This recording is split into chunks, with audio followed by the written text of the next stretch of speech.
Hi అండి అందరికి. నేనేం చేస్తున్నావు? పిండి తీసుకున్నావు వచ్చైతే ఎవరి కోసం? చిన్నమ్ముల కోసం. అయితే చిన్నమ్ములకు జ్వరం వచ్చిందని వచ్చిన మాట్లాడిపోతాని. చిన్నమ్ములకైతే జ్వరం 102 ఉందన్నమాట. చేస్తుంది. అన్నం అయితే తినదంట. ఏం కావాలంటే అంటే పూరి కావాలన్నది. చపాతి అయితే చేసి పెడతా. చిన్నమ్ములకు జ్వరం వచ్చింది కదా, అందుకే అన్నం మంచిది కాదు, 2 రోజులు కొట్టే పెట్టాలని. సరే సరే, పూరి చేస్తుంది పాపం.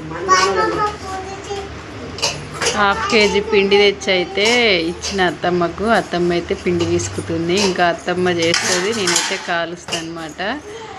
ఇంకా ఎప్పుడైనా అత్తమ్మ చేస్తుంది, నేను కాలుస్తా. మొన్న కూడా ఒకసారి చేసుకున్నాం.